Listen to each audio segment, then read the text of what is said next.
the members present here. So we are starting with today's session, Plenary 4, which is Professional Development Strategies for Teaching Teachers to Thrive in Changing Times. Good morning, distinguished speakers, moderator, delegates, and all the members present here. On behalf of the Royal Global Assam Royal Global University, I, Navaparna Gautam, take this opportunity to welcome you all to Plenary 4 on the 18th International and 54th Annual Conference organized by the English Language Teachers Association of India on exploring languages and literatures for evolving pedagogical practices. This organization, along with Royal Global University and Sonapur College, have hosted the 18th and 54th Annual Conference, and we have come to day 4 and the last day of this conference. So this session will be having a speaker, our esteemed speaker, Professor Lakshman Nwali, President NELTA, Professor Department Language Education, Kathmandu University, Nepal. And the moderator of this session is Dr. Pranjana Kalita Nath. She is an assistant professor in the Department of English Language Teaching, Guwahati University. She is also the co-convener of ELTAI Guwahati.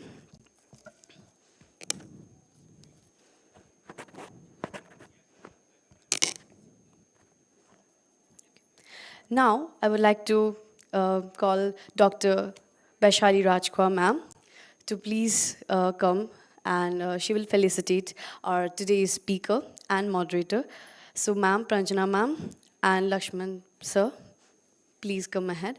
And I request our volunteers to come forward and felicitate sir and ma'am.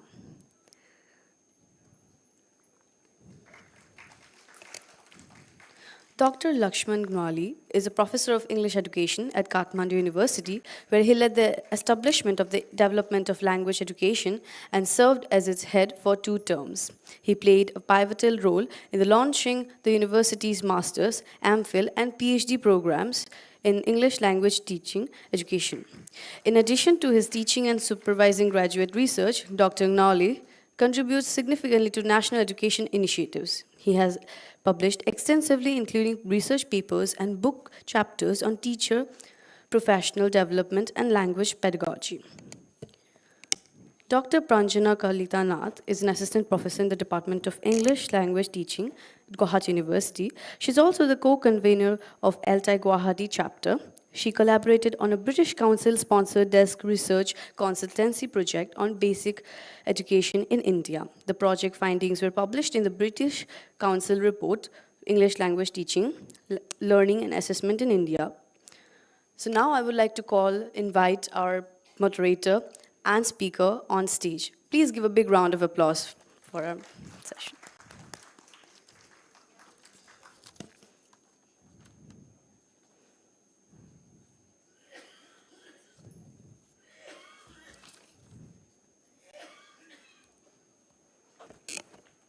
I would like to hand over the mic and the stage to our moderator for moderating this session. This Plenary 4, Professional Development Strategies for Teachers to Thrive in Challenging Themes. Thank you so much.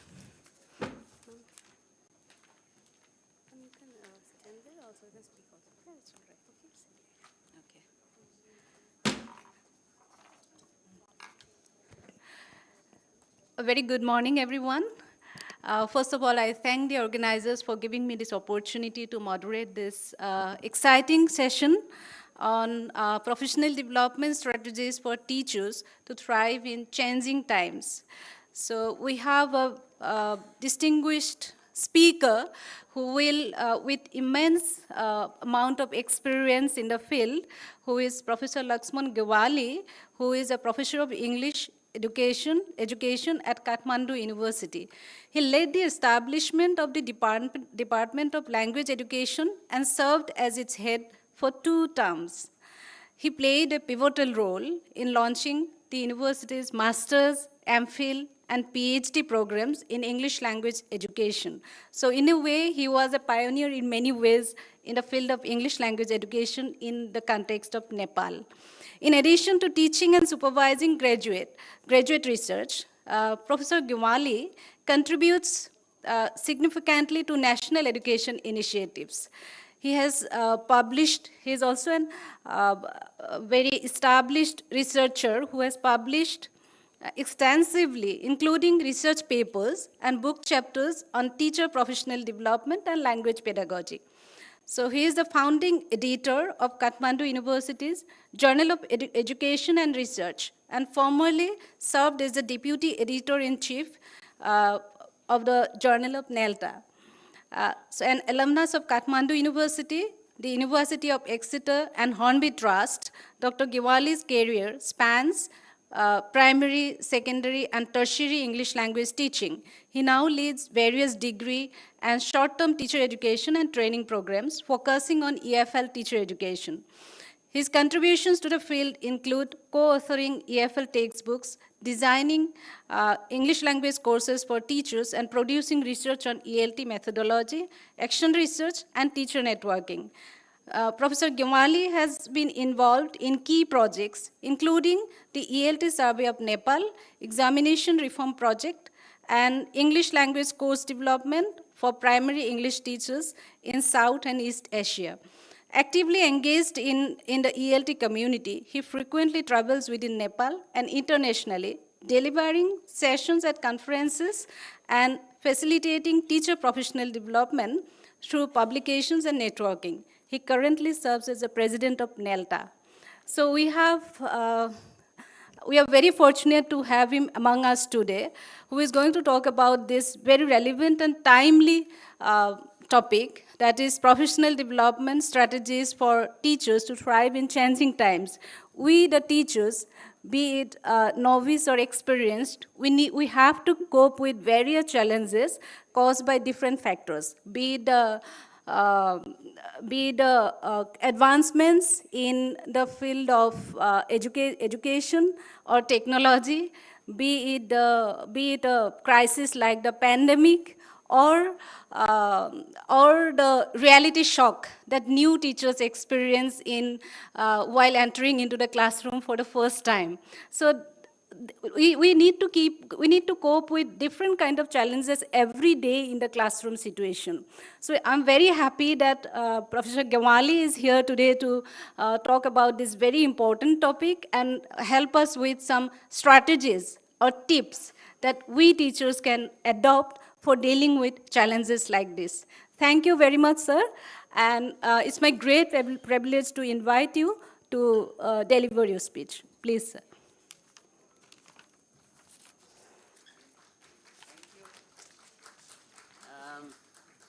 Thank you, Dr. Prasanna, for inviting me and introducing me so well. I'll try to live up to that.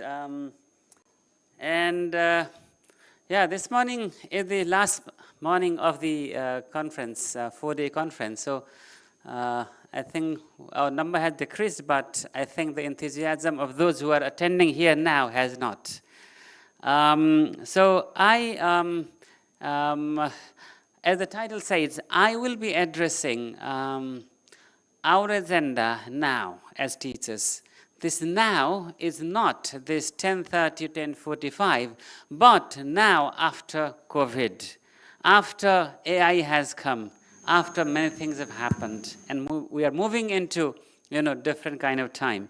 So this is okay. Can you change the yes? Okay. So do you have a pen and paper?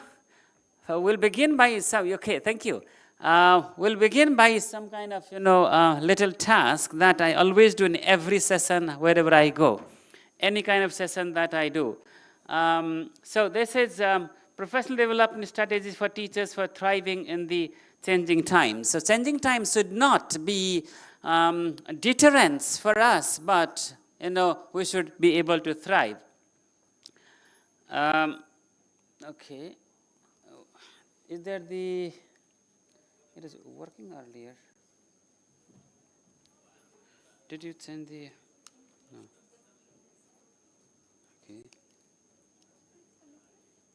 Yeah, it is here. It's here. No. Earlier it was working. It was working earlier. Just a minute.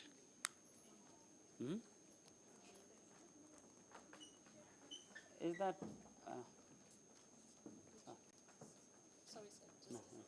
No, it worked. We tried earlier.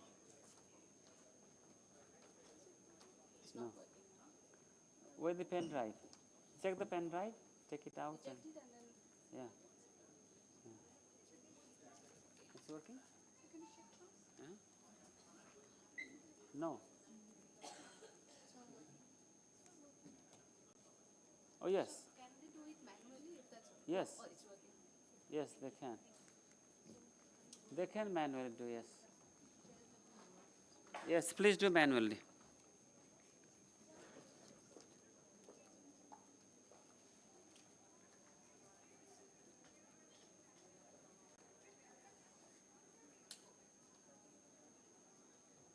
Okay.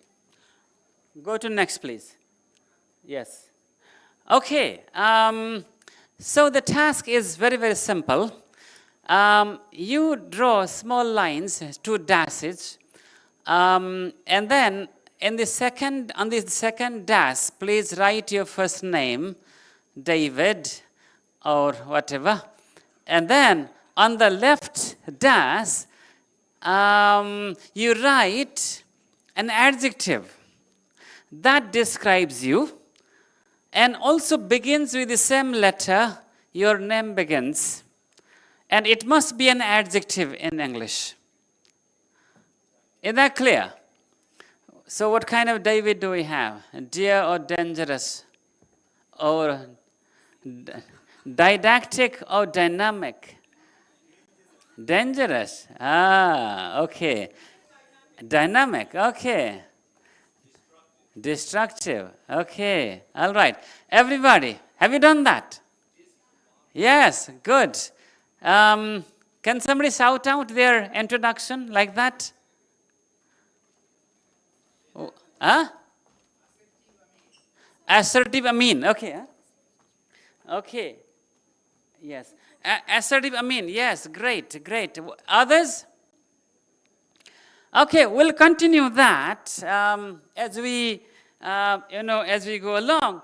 Now, let me briefly tell you where have I been from my early education.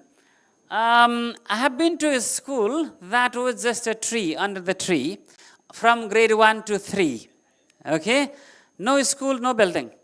From 4 to 5, then I moved to another school where they had a newly constructed, a small, just 2-room building there. And third one, I joined a Sanskrit school from grade 8, and it was quite good school from the then point of view. And then, this is my university now where I work, okay? And what did I get to use as a learner or a teacher? That was the first thing that I got to write something. What is it? That's a wooden slate. My grandpa used to write, put some clay dust, and then with the finger I wrote kaka, okay? Our alphabet. And then in grade 1, when I formally went to grade 1, then I got this slate. This is, I think, tin or something. And then only grade 3, I got pencil and pen.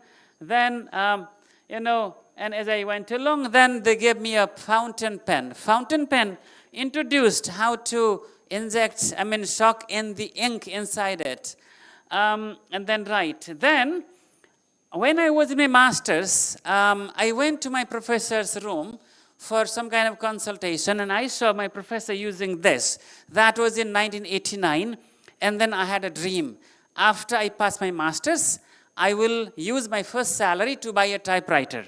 But when I finished my master's and went to this university, there I saw there was a machine that had similar function as typewriter, but a screen. Then my dream didn't come true because I didn't need my typewriter.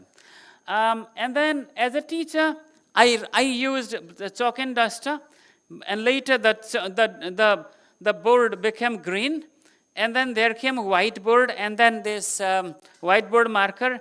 Then in 2002, this machine came. This is, I don't know, those who were born after 90 perhaps have not seen this. This is OSP, overhead projector. And then this came in 2005 to my university, and this is my classroom now. We don't need anything like that. And we have some students from Kathmandu University who have been taking classes like this. Dumber? He finished MPhil like that. If they don't come to universities, then we have this kind of classes. So now, this is my journey. We will share your journey later, but let us now do one more thing. Everybody, on your paper, please write the name of the book that you read the last. Its name, okay? And the date when you read it. Come on. You write the name of the book that you read the last or currently you're reading, and you write the date when you finished it or you read it, you're reading it from when. Okay? The last book. This book doesn't have to be ELT or anything. It could be a book in German language, in homeopathy, no problem. It could be a book, anything, a novel, a reference book, anything, algebra, anything. But it has to be a book. It can't be Hindustan Times, okay? When you are done, indicate by raising your hand. Done, thank you. Okay, others? The name of the book, thank you. Yeah, the name of the book. And then volunteers, do we have, maybe these people are teachers so they can shout out. Which book are you talking about? Anybody can share? Anybody? The name and when you finished it. Okay. Come on. Yes, what book was it? Lords of the Global Village. When did you finish it? 27 September. Okay, great, in September. Others? Others? Anybody would like to share? When did you read the last book? The Sapiens. I think that's a recent book, isn't it? When did you read it? Last month, yes, okay. Others? Yes?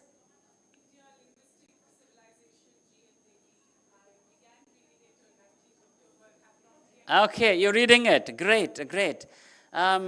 Maybe after that we need Nepal's linguistic diversity or geography, whatever. Yeah. Nepal is a small country, but we have 123 plus languages spoken, recorded. And then one language has only one speaker. He's old. When he dies, the language will go away forever. Okay, we can continue this. Focus. Huh? Focus by Daniel Goleman. Goleman. Okay, Daniel Goleman. Then when did you read it? 1st September. Very good. Thank you. Thank you so much for participating. Let's go on. Now, I am going to speak your pain and pleasure. As a teacher, you feel a gap now. Okay? The gap is this. How you were taught as a student in school and college, and how you have to teach or you are expected to teach now is not the same, is it? Is there a gap? Did you see my journey? Somebody who wrote in Slate has to teach online using Moodle. There is a big gap, okay? Because pedagogy and technology both change rapidly. And ELT is something, as Donald Britton wrote, ELT changes fast. Yesterday's orthodoxy becomes today's heresy. You had to do, now you can't do. You must not do, okay? Then how do we do it? See, today's pedagogy, just to name a few, learner differences. In our classroom, we may have a Hanuman and we may have a Srinivasan Ramanujan. How do we balance that? I guess you know these characters. Do you? Hanumanji, you know, he has a severe learning difficulty. He keeps forgetting what he knows and what he can do. He has to be reminded that he can fly to Lanka from Ayodhya. And Srinivasan Ramanujan knows nothing except mathematics, nothing else. He's ready to fail, but he will just go for mathematics. There are students in the class like that, Flip classroom. You don't give a lecture. You rather ask students to read or see a video at home, come to the class for a discussion, for a task. Critical thinking skills, Bloom's taxonomy or whatever, okay? And then project-based learning, alternative assessment, integrated curriculum, ICT in education, AI has come, so many things. Anybody, can you share if any item is very unfamiliar to you? Anybody? There's nothing wrong, you'll not fail. Or do you think you have been practicing all of them? Practicing all of them? Okay? Anybody has something that you haven't seen it, heard it or practiced it? Anyone? Come on, don't feel shy. Alternative assessment is not pen and paper test. You can test a student by the way they speak in the class. You can test them through project report. You can just have a conversation and then test them. You don't have to give the mainstream assessment. We do it. Like in my master's and MPhil and PhD, in July, when I gave examination, what I did? I set questions and I gave them 24-hour time. I sent them the questions to home via email or via Moodle. They wrote anything they wanted. They could explore anything, but they must have citations. Then later they said 24 hours is not enough for an examination. That is alternative, okay? And then, yes, then how do we keep up with the pace? So that's a big deal, So what are the teachers' agenda now? Perhaps these are your agenda. Let us see how to be ready to organize teaching learning activities for the time we are in. Is that your agenda? Is that your agenda? Do you keep asking yourself these questions? Come on. Why don't you just say yes or no? Why are you sitting there just like that? Do you want students like this or you want to participate? Is this your agenda or not? See, this is our agenda. How do I fit? By the time I go back to my university next, my university may have adopted something else. I have to be ready. What are the strategies for my learning? Not for my teaching only, for my learning. That's the agenda. And what are the opportunities for my learning? Where can I learn? How can I learn? Are these agenda new? Not really. The teachers used to ask these questions before. And are there different avenues? Yes, of course. Not like before. Okay? When I began teaching, I didn't have any resource except the textbook I was teaching and some bazaar notes, cheap bazaar notes that I could see. But if I had them in my room, then I wouldn't be considered a good teacher. I was using bazaar notes. Except that there was nothing I could get the help from. Online opportunities make a difference. Now AI opportunities. ChatGPT is something. I think after this, there's a discussion going on. ChatGPT or something is a facilitator or a disrupting agent, okay? So let me show you some more visuals of, pedagogies. So all learners learn differently. There might be visual learners, auditory learners, kinesthetic learners, some other learners, fast learners, average learners, slow learners, or this, then this MI, multiple intelligence theory has some more 9 or 11 types of learners there. And this is the traditional learner. You give a lecture in the class and homework later, and then that is, at home, the lecture students will watch, and then classroom is a discussion only. Critical learning, critical thinking skills, say, this is the Bloom's revised taxonomy. This is not original one. You begin from remembering, understanding, go up to applying, analyzing, evaluating, and creating. The upper 3 are higher order thinking, and lower 3 are lower order thinking. Then, I did test a few times with the examination questions teachers asked nationally and also in local schools. Then I found out that most questions, 80% plus grades, marks, are covered by the lower, lower order thinking skills, and only few are higher order thinking skills, but they are just creating only, and they are impossible to be answered in the exam hall. And then project-based learning, students do the projects. See, ordinary assessment is so many options there. And then there is a MOOC. That's a pedagogy. What's a MOOC? Can you shout out the full form? Is there, yes? Okay. Massive open online course. Why is it massive? Because at a time, 37,000 students can participate. It's open because anybody who has the language capacity in that for that course is capable of taking the course. And then they are online, and they are a course because they are run for certain time. 10 weeks, 8 weeks, and 4 hours, 5 hours per week. Then now the question comes: how can we teachers develop professionally? Okay, for the contemporary context, because our context is not like before. The novel The English Teacher by Akinarayan, yes, begins with a scene in which the British principal, the white man in India, is scolding all the staff because they were spelling the word honor without you. Okay?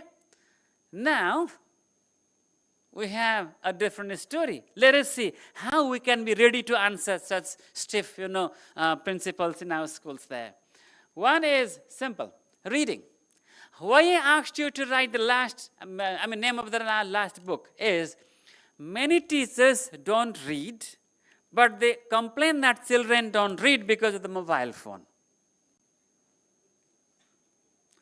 And I have asked this question to my participants, and then some said, I have read Munamadan.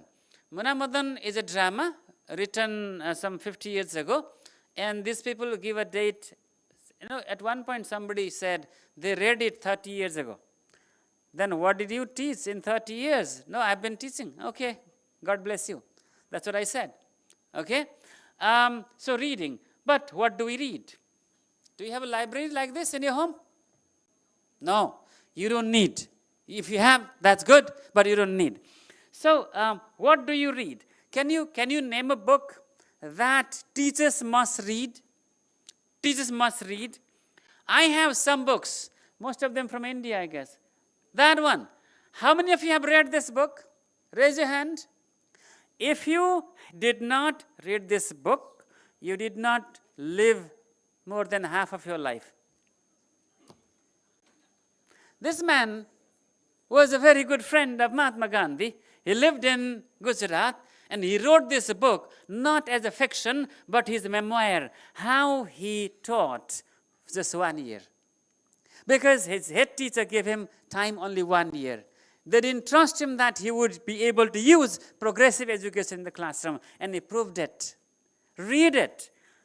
It's freely available online, PDF. If you just type this, there's nothing that will come like in Google, only this book. Okay?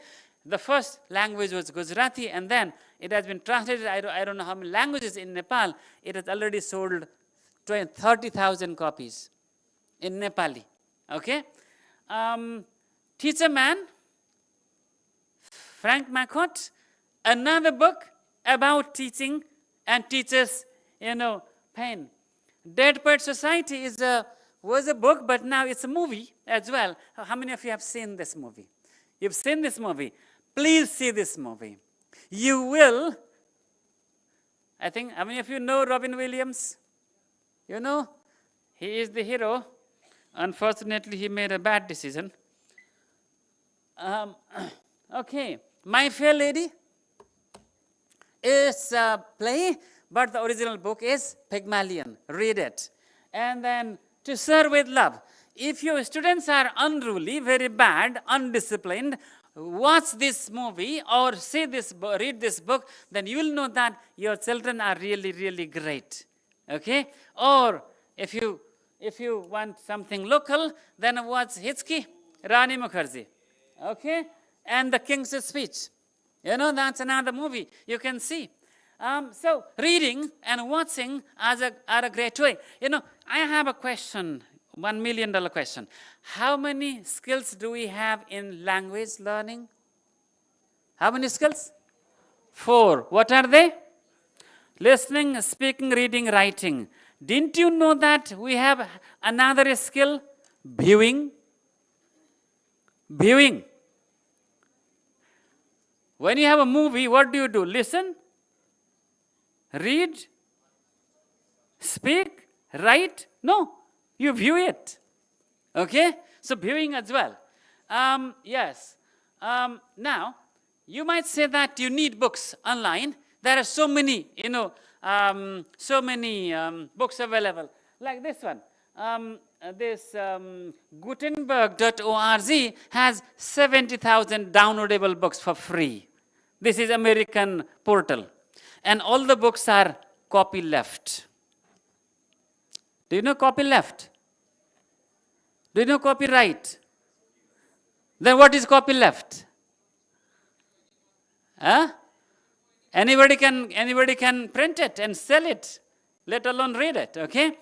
And then this Goodreads, you can read and then post. And in Nepal, we have this Nepzol info. In India, so many. You know, I often visit Sodh Ganga. I mean, if you know that, Sodh Ganga. Huh? Please visit, okay? And for kids, we have reading rockets or things, there are so many things. And then there is this International Reading Association.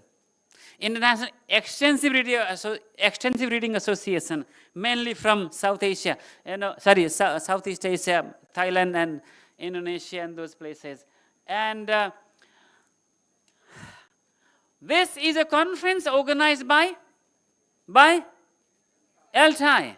Are you a member? Non-members, raise your hand. Non-members. Please take membership. Where is the secretary, Xavier? Is he here around? Soon, okay. Please, okay, please. You take membership because when you... Huh? Oh, Ram, okay. You have something to collect money and give the membership. Because we are a community of practice of ELT. And if we belong formally to this community, then we can learn better. We have more information. How did you come to this conference? Because somebody told you. Why? Because somebody belonged to ELTAI. Now, if that person didn't belong to ELTAI, they wouldn't tell you. We wouldn't be here. Sanghe Sakti Kalo Yuge. In Kali Yuga, power lies where? In organizations. I came here as a president of ELTAI because I am a president there. I have worked long, many of you know me. If I were outside ELTAI, you wouldn't even ask about me. It's the power of that association I come here with. I came to ELTAI because you are powerful. So become a member. And you can join online groups. You can create online groups there, okay? And give a session. Giving a session has some kind of, theoretical side as well. How do we learn? We say by understanding and by experience. But German philosopher William Dilthey says we learn by expression. If you write something, you know it better than before you started writing. When you speak, then you would know that thing you spoke on better after you speak or as you speak. So you need to, give a session. So give a session. This is one of the online sessions that I gave long time ago. We have many colleagues from India. And do you know this man? How many of you know this man? David Crystal. He is a living legend of English linguistics and more. So go to conferences, come to conferences, or attend, in-service training. Do you know this guy? Huh? Kavirasau Kanakappam. He wrote a Facebook post saying, my debut video in YouTube, thanks to Dr. Laxman Gewali for leading me into this gateway. He was my participant in one of the webinars, and then he made a YouTube video. This is what happens when you go to a training. And then you write an article. If you don't write an article, then your experience will never go to other people. Okay, how much time do I have now? 10 minutes? Okay, fine, thank you. And then lesson observation. This is our secondary school teacher. This is a CDC, Curriculum Development Center video. He taught this lesson, and other teachers watch this video and learn from it. You can do it. I guess NCERT also has videos like that. Do you have sample class videos, model class videos? NCERT. Do they do that here? Come, somebody speak please. Does NCERT have this provision to, huh? Okay, great. I think TIS also has, no? Yeah, great, okay. And then this I think, because I've already got a time card, so this is a small portion from Dead Poet Society, in which what's his name, Pickering, Dr. Pickering? Yes, so he shows how to teach by climbing on the bench, okay? You watch it. And then this is learning style. People learn in different ways. So learn how people learn. You find out students' learning styles. Better you find out your style. If you ask me, I am an auditory learner. I learn by listening. I learn by reading, okay? All right. How many of you have taken any one course from any of these portals? EDX, okay, there, all of them. Canvas, Coursera, and Khan Academy. Khan Academy is a different thing, okay? It's not like the above.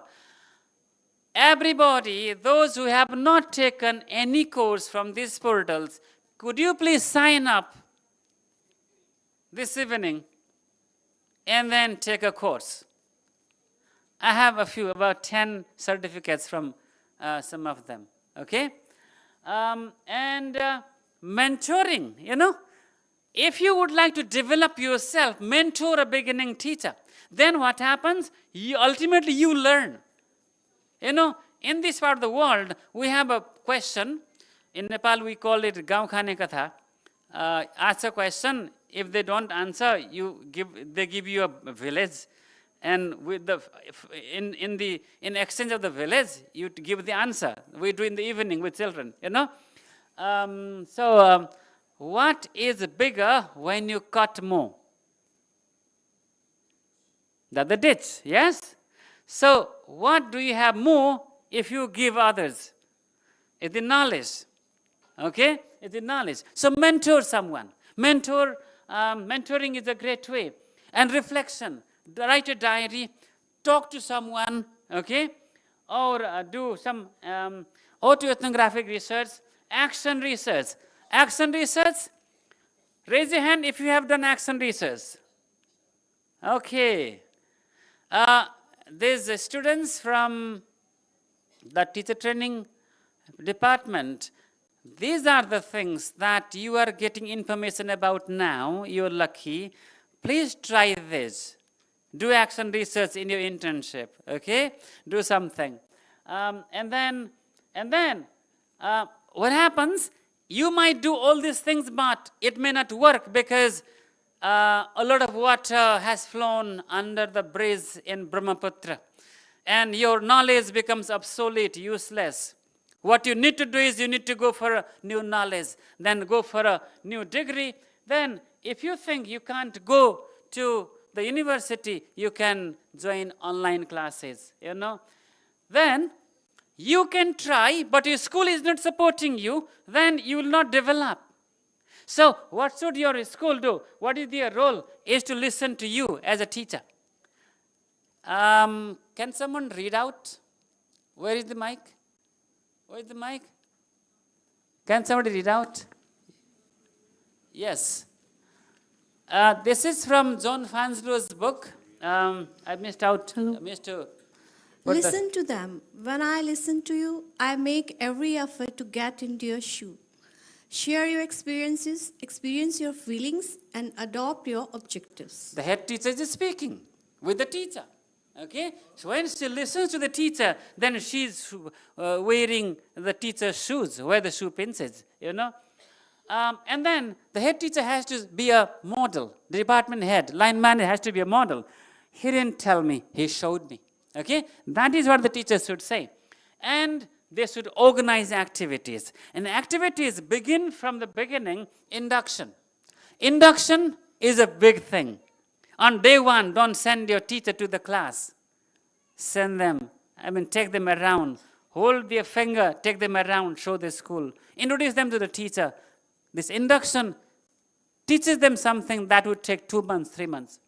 Mentoring, yes. In-house events, activities, institutional exchanges.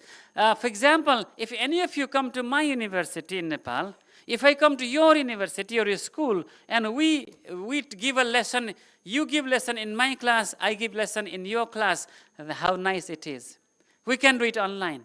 You're all invited if you would like to give a session. Yesterday evening, a PhD fellow from Malaysia gave a session in my university, this Malini, a lady, from Malaysia. So we can do it.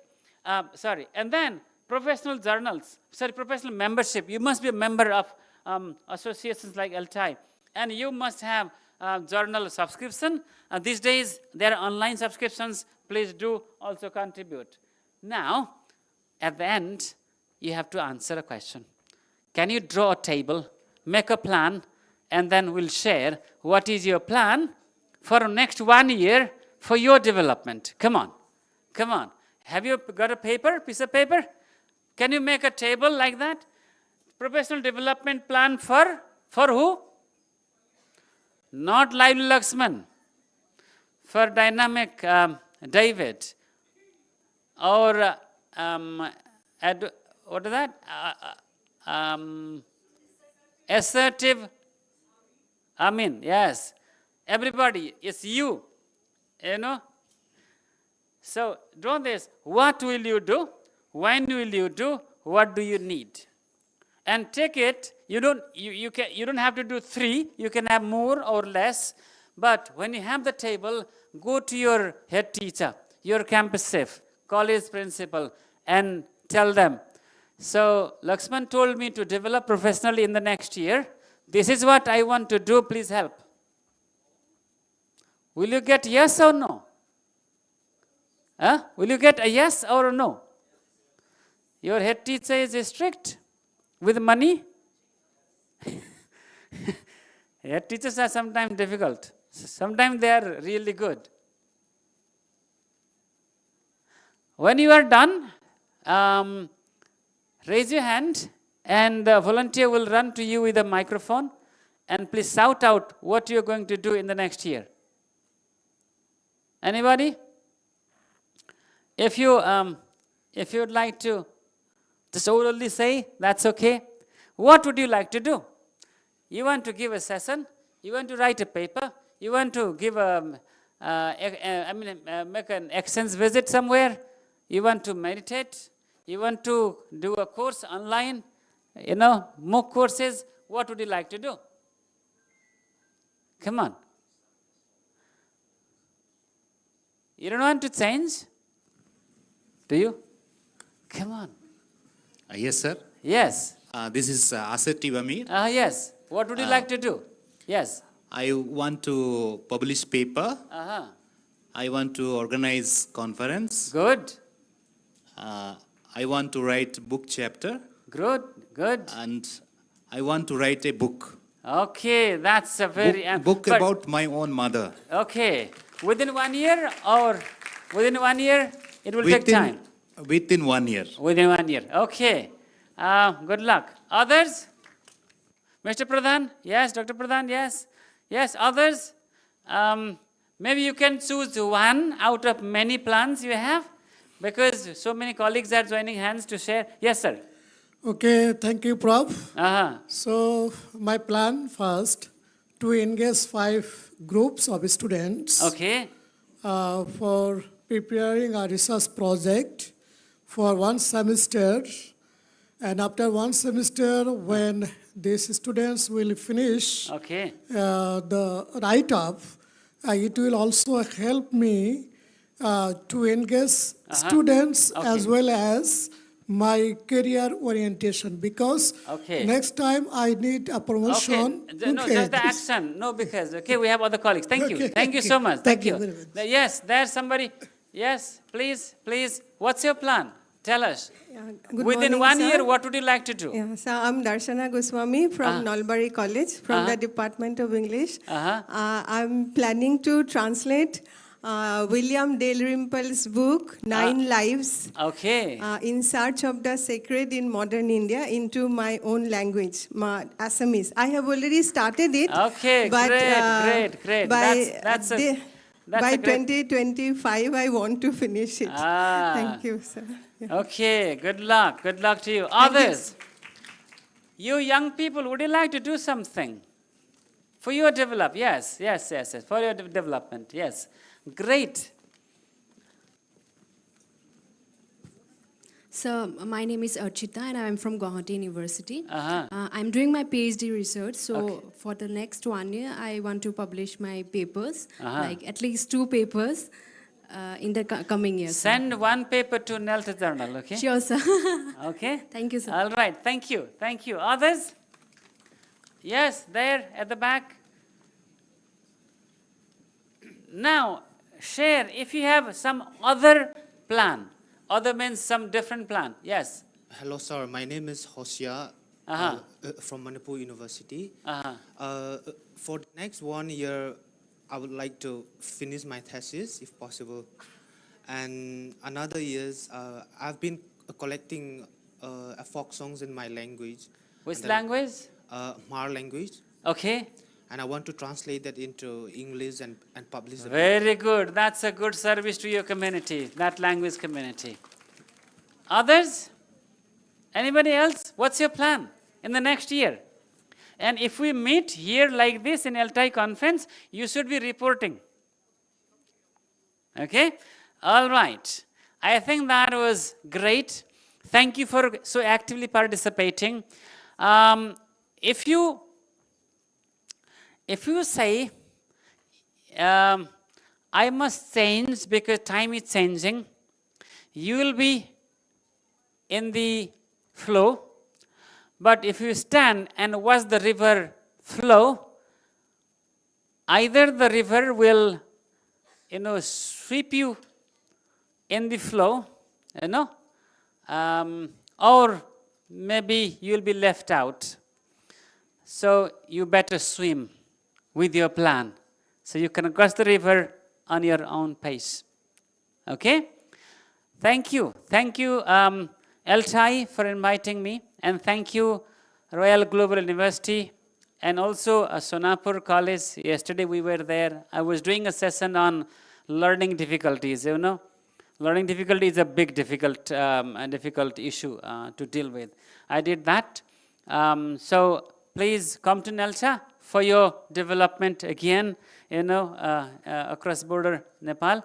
I've got information about the conference. I'll share that maybe after lunch. See me around.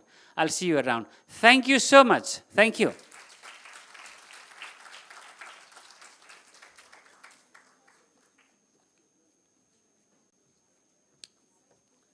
And thank you, Nelta, for sending me here officially as a delegate.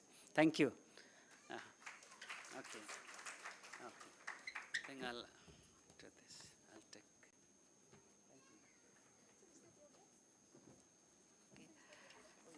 Thank you, Professor Giwali, for this very interesting and engaging session. I'm sure everyone in this hall could connect to every idea that Professor Giwali was sharing, and he not only gave us some strategies. The strategies that he shared were not just some ready-made strategies, and he actually did much more than that. He showed us he informed us about some sources that we can utilize for developing, for professional development, and also the path, the routes that everyone can take for utilizing the sources. Thank you for urging everyone, for motivating everyone, for coming up with own professional development plan. I'm sure this is going to benefit both novice and experienced teachers in this room, in this hall. Thank you very much for this engaging discussion. And since we don't have any time left for discussion now, I'd like to request the audience to have any discussion that they want to have with the speaker during the break today. So thank you very much. With this, I'd like to wrap up this plenary session and hand it over to Navaparna for any kind of announcement or anything. Thank you. Thank you so much, Pranjana ma'am. She has beautifully moderated the plenary 4 session today. This was the first plenary session of the day. We have one more plenary session after lunch. So I request all of you to be present in our last plenary session too. I would like to extend my deepest gratitude to our speakers for their insightful speech and his very engaging conversation with all the audience, and also moderator ma'am. Thank you for conducting this wonderful session with brilliant ideas, and I think he have definitely inspired some motivation in all of us. Thank you so much for the plenary session. Next up, we have the roundtable discussion within 10 minutes. So I request all of you to be seated in the auditorium. After that, we'll have our lunch from 12:30 to 1:30. After lunch, there is the valedictory ceremony, which will conclude all the 4 days of the ELTAI conference. So I request all of you to be seated and to come back to auditorium for all the sessions. Thank you so much. Before concluding, I would request Professor Lakshman Gunwali sir to please come forward, and Dr. Tushti Sharma ma'am will just give a small gift from our side, the conference kit. Please, one conference kit for him. So, please come forward.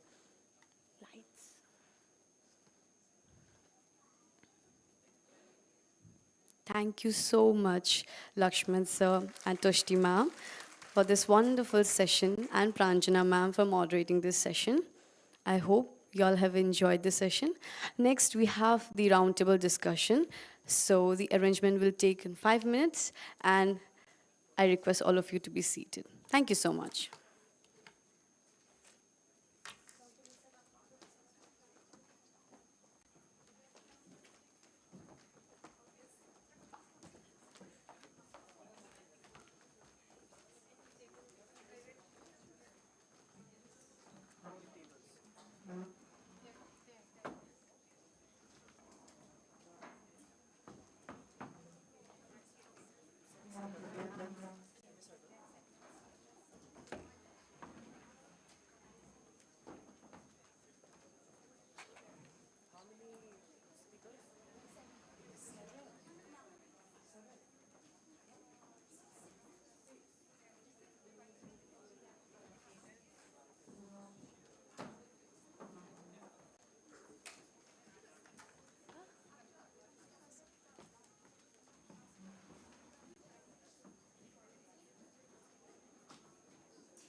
करो.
Hello, everyone. Before starting the roundtable discussion, I would like to invite Dr. Tushti Sharma ma'am, to come forward and present the certificates for the plenary 4 to Professor Lakshman Gunwali sir and Pranjana ma'am. Ma'am, so please come forward. We'll have the certificate now.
Good morning, distinguished guests, esteemed speakers, professors, and all the members present here.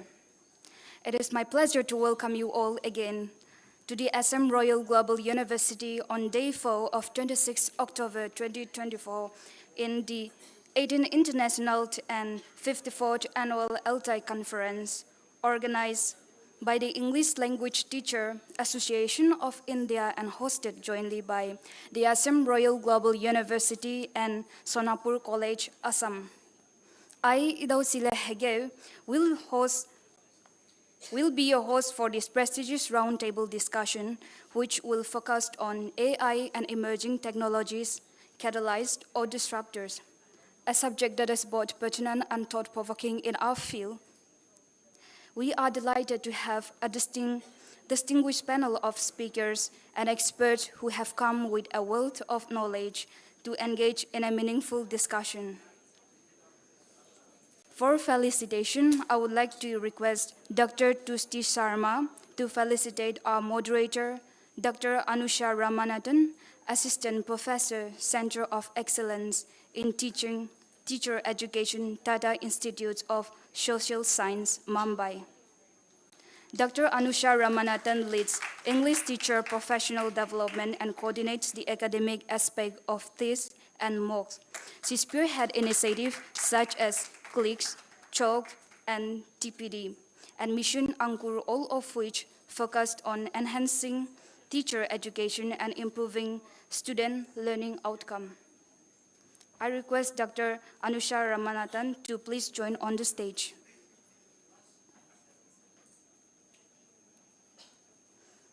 We are also extremely honored to have Dr. Manashi Gogoi as our panelist again to join with us. A lecturer from King Mongkut Institute of Technology, Bangkok, Thailand. Her research interests encompass called Rural English's Learner Autonomy, Metacognitive Learning Strategies, ESP, and Syntax, with teaching experience as an English lecturer across Thailand, Cambodia, and India. Ma'am, please join us on the stage.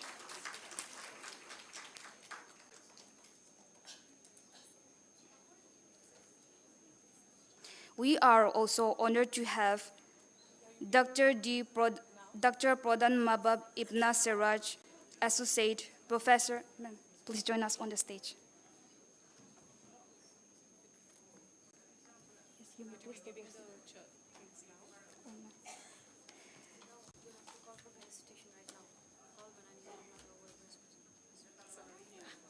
We are also honored to have Dr. Pradhan Mabab Ibn Siraj again with us, Associate Professor of English, American International University, Bangladesh, Dhaka, Bangladesh. He was awarded the Best Postgraduate Students Award for his outstanding research contribution with 56 published research and 215 review manuscripts, an active member of the review and editorial boards of 14 Scopus and web of a science index journal.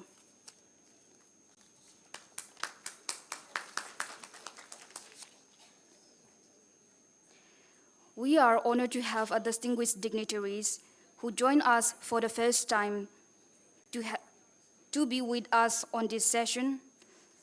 Now I invite Rupankana Ma'am to felicitate Dr. Kishore Selva Babu, Associate Professor and HOD of English and Cultural Studies, Christ University, Bengaluru. He holds a PhD in English language teaching from Madurai Kamaraj University and a master's degree jointly from the American College, Madurai, and Appalachian State University, North Carolina, USA. With 13 years of teaching experience, he has produced 2 PhD scholars and is currently guiding 6. Dr. Kishore co-authored Inglot 1 and Inglot 2, published by Cambridge University Press. Now I request Chani Ma'am to felicitate Dr. K.J. Verghese, Associate Professor and HOD of English, Christ College, Irin Jalakuda, Kerala. He holds a PhD in ICT in English language teaching and served as a research supervisor at the University of Calicut. Dr. Verghese has received numerous international and national awards for his contribution to the field and has published research papers in reputable international and national journals. Sir, please join us on the stage. Now, I would like to request Sir Ayushman to felicitate Dr. D. Pravin Sem, Assistant Professor of English, Sri Shivasu Brahmanian Nadar College of Engineering, Chennai.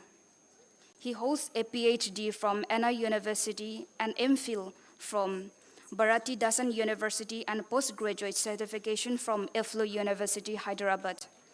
Dr. D. Pravin Sam specialized in asynchronous e-learning material production and eco-criticism.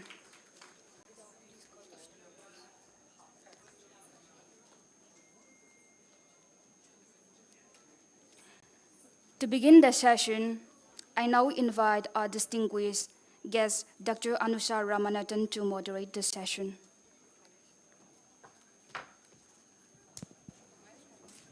Hi, everyone, and nice to see, as Dr. Lakshman said, the ones who are remaining are enthusiastic. This roundtable is really on AI and emerging technologies, and a roundtable is supposed to be conversational. We hope to have more conversations with you, but we're well aware that the time has cut short to almost now just about 50 minutes. 12:30, I think, is the end of this session. So I'll very quickly move on to the questions initially, and then we can have one round amongst ourselves to just establish context, and then we can throw open to the audience. I'm sure a lot of you have questions on AI and whether it's a catalyst or how it can be a disruptor in that sense. So let's begin with that. The first question I have for the panel, and if you could be taking about 45 seconds each to kind of establish your position in relation, is how do we think about AI? In your experience, has artificial intelligence and technologies, all the emerging technologies, VR, VX, etc., been a catalyst or a disruptor? And especially with respect to maybe language teaching, but it could be administration, it could be other aspects as well. So I will begin with Dr. Manashi Gogoi, and then we will proceed in. Thank you. For me, being associated with technology, I have to go back to 1997 because I moved out of India in 2000. So in 1997, I bought a franchisee from Seattle, 4-hour. So I was promoting 4 hours, reading, writing, arithmetic, and the 4th hour was computer in schools of Guwahati.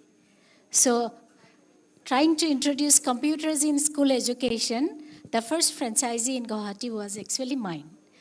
Okay, so that was done. And then I had to move out because of my husband's job to different countries. I got opportunity to work in different countries. But with AI, if we are very focused with AI, I worked with King Mongkut's Institute of Technology, Lat Krabang, Bangkok. I came to Thailand in 2010, and Thailand moved into, not just Thailand, ASEAN community. ASEAN Economic Community was formed in 2015. In those countries, it is economy-based. So when I joined the university, the technology university, we had to always promote government's policies. We have to. It's not separate. So the government decided we promote S-curve industries, the automation, all industries. And the curriculum, students' entrance exam to the university, to technology universities, also exit exams. I happened to design the entrance exam question papers, also the exit exam question papers. And those industries, how it is related to economy. I'm an English teacher by profession. I have 2 masters from University of Delhi in 1992 and 94. I did 2 masters before I was 24, actually. So I did linguistics and English literature. And because of my linguistics background, I learned computational linguistics. My advanced syntax was my specialization, and my teacher was Noam Chomsky's PhD student. So I had the opportunity to learn things that came much later. How a programming is done, tokenization, the syntactic inputs to a robotic program, I learned in 1993, 94. So when I started teaching, and my students, they make robots.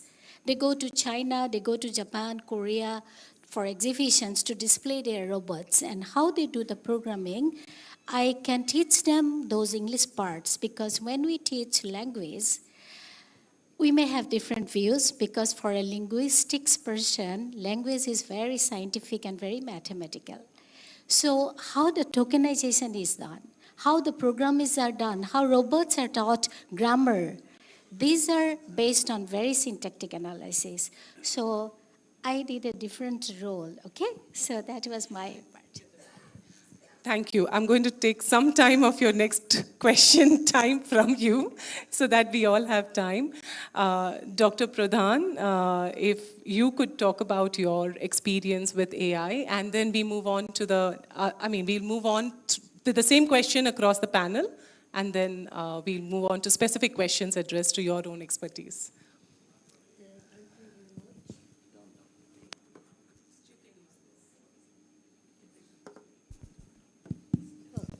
Fine.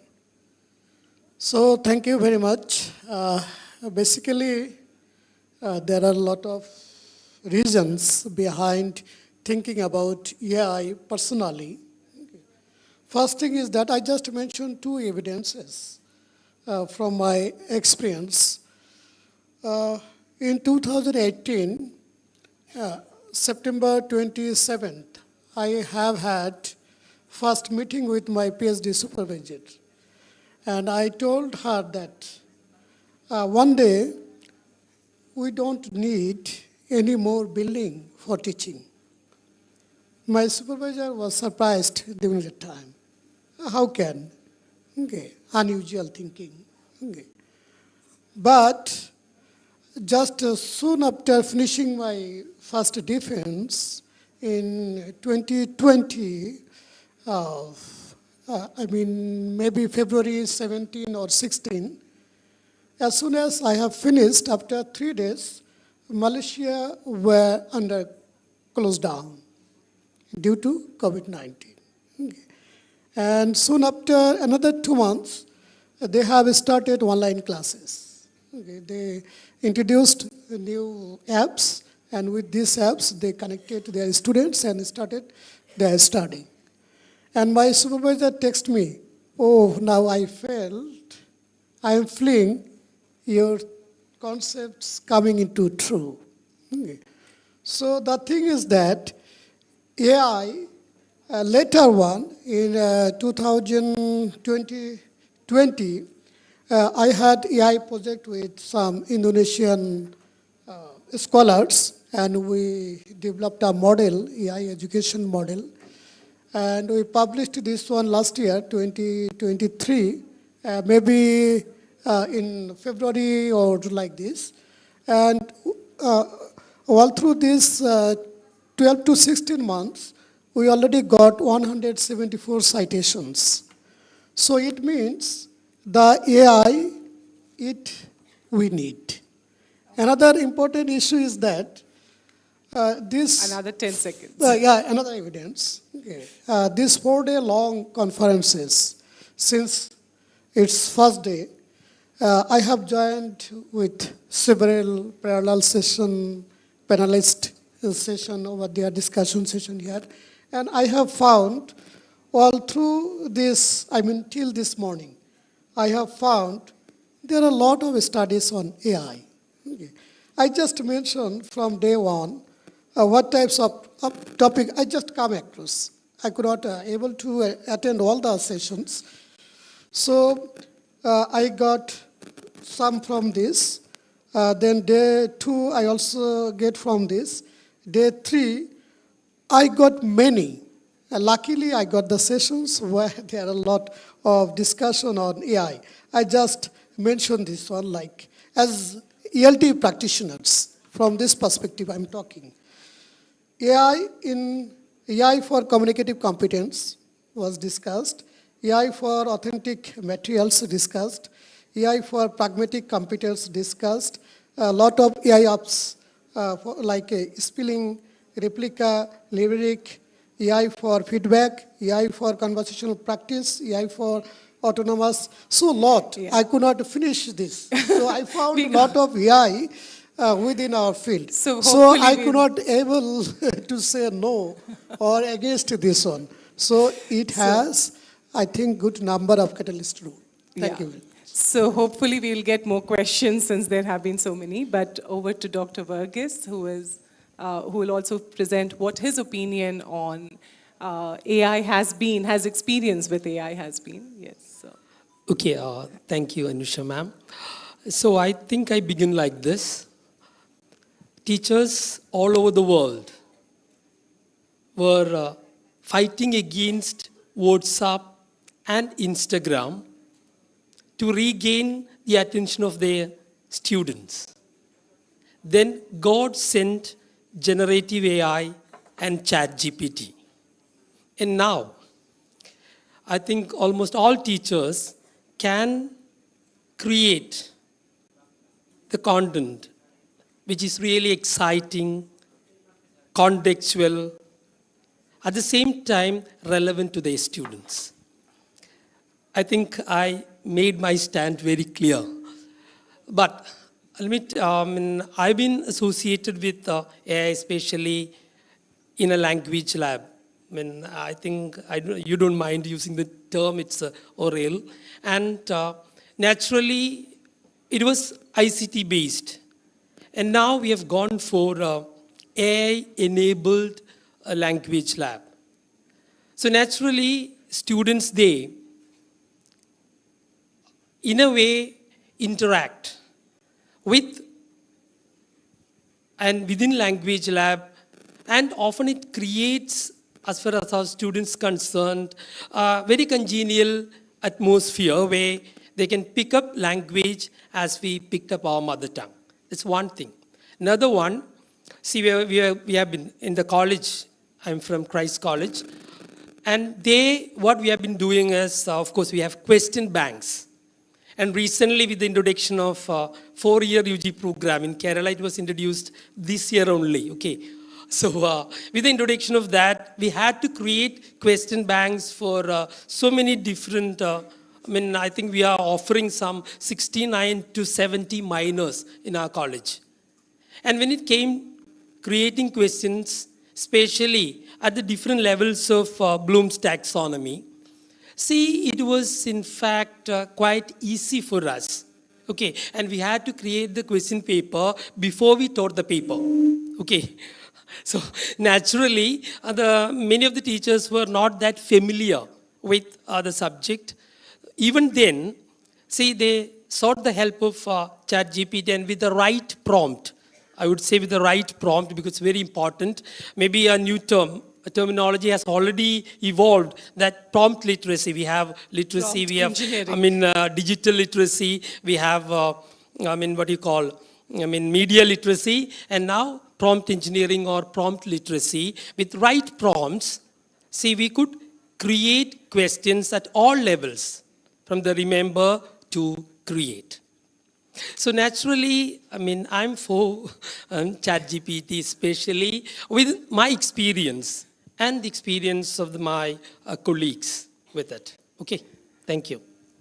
No wonder Kerala has had the first AI teacher launched by the government of India, the IRIS. So we'll get back to this question, but Dr. Krishna Selva Babu, Kishore Selva Babu also has quite a few experiences with language teaching and had interesting comments to make in our conversation. So hopefully he'll present his view now. We'll get to the next question. All right.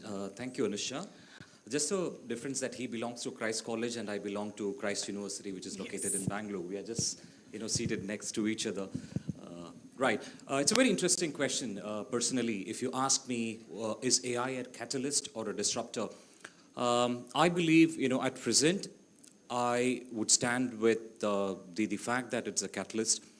It's a very interesting period of time that has been, especially the last 16, 17 years, I would say.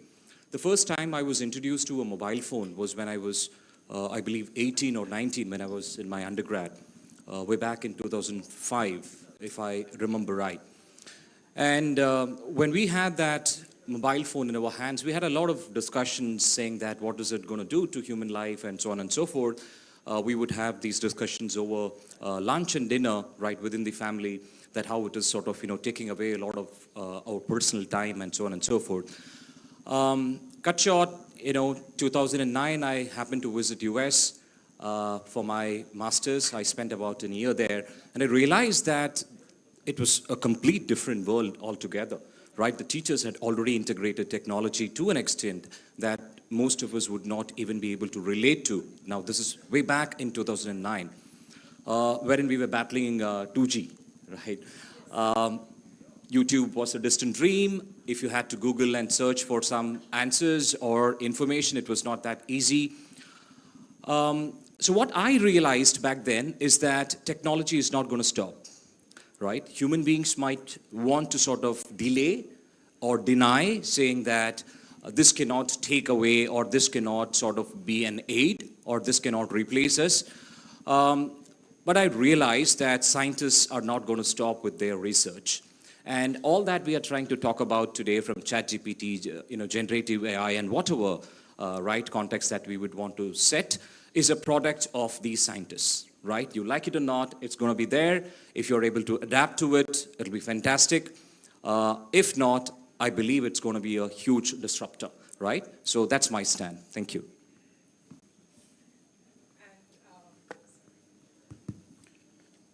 Dr. Praveen Sam also has, he's not really let's see whether he's going to play the devil's advocate this time round.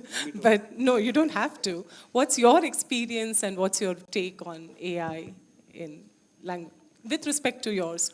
Thank you, Anu. I think I don't want to play devil's advocacy here. The problem is, okay, before going into whether it's a disruptor or kind of a catalyst, I want us to think of the kind of historical perspective we have towards this particular idea. So I feel centuries back, human beings had this idea of creating human beings who are better than them. For example, Frankenstein, the 18th century, right? So they want, human beings are very boring, fine. They want something better than that. This idea is there in our minds for a long time. For example, I don't know how many of you watched Terminator series. Clear? So they want human beings to be more powerful than us, more efficient than. This idea is there in our mind. So that's the reason why this AI has come up recently. And AI is not a recent term. AI, I would say, it is more than 70 years old. For example, Kai-Fu Lee, because he is the person who is being referred to as a kind of a father of AI, modern AI, generative AI, after this deep learning concept came into existence. He says, when he mentioned the word AI first time in the 1996 conference, which was hosted by Apple, he says AI was initially kind of abbreviated differently. People didn't understand what AI was. In spite of kind of meddling with AI for so many years, they didn't know what AI was all about. So, to support what you said, I feel AI is something, it's inevitable. It's going to happen anyway, whether I call it a disruptor or a catalyst, it's going to happen anyway. It is our responsibility to understand it first. I think we all are meddling with ChatGPT. I think that's a commonly used term now in the context of AI. But ChatGPT is one of the tools, kind of a platforms of AI, that's it. AI, for example, we have Siri. iPhone users will know Siri, Alexa. So they all are different forms of AI used for different purposes. So ChatGPT is kind of, it's an information portal where you get information, that's it. Maybe I would like to end with one point. I know I'm exceeding time. There's something called Amara theory. I don't know how many of you know Amara's theory, which states that we have the tendency of, when something new comes up, be it technology or anything, when something, we only talk about the recent implications and what is happening now. I think this theory advocates, we need to go a little beyond this. Maybe see the futuristic kind of stand of these be it AI or whatever. I think we need to see, instead of saying, okay, how our children learn and other things, how is learning going to be in the future? So AI is actually, if you're going to say AI is a learning tool, how it is going to be in the future? I think that should be our focus now. I think that will give us more kind of time and scope to understand and research this particular one. I think that's my stand. Thank you. Thank you. Obviously, when we are educators and we are very passionate about this topic, so we will spend a little bit more time. I will try and play the devil's advocate, but if you have questions, keep them ready. We will have one more round of questions per person, and then you can please ask your questions. So hopefully at least the last 15 minutes can be left for that. So the next 15 minutes we will cover across the 5. That should give you enough time to answer these. I'll start with Dr. Manashi Gogoi. And since you spoke about the fact that you've been using AI since 1980s, very interesting that some of us, I think, were not even born then, and many in the audience definitely not. What is your understanding and take on enhanced, personalized, inclusive learning experience that now AI commands? And since you're teaching engineering students and robotic engineering at that level, how in your context, because Thailand also has multicultural, multilingual elements, how do you use AI and how do you position AI in teaching English to these students? And what are the primary kind of disruptions, if there are any, that you have seen in this? Okay, it will be like extemper. So I will start with one disruption, okay? I used to teach medical doctors in 2011-12. So that time I used Facebook. And students there was a course from America. They said it's NLP based, natural language processing based. And the marketing manager came, gave a demo, my university bought, paying 1 million Thai baht. And students hated it. I had a Facebook for my students. Students complained, we do not want to learn this.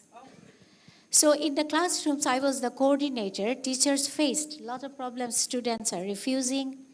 Because of my educational background, I tried to apply the same application that they offered. And I noted down all the problems that it had.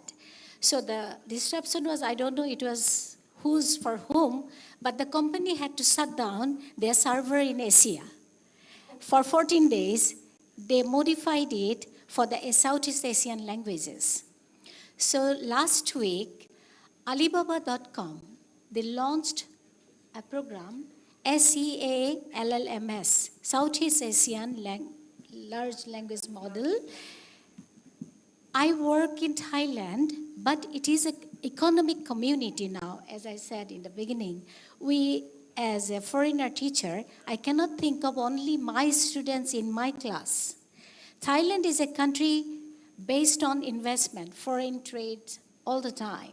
So the students we teach, they will be employees of Hyundai, Nissan, Samsung.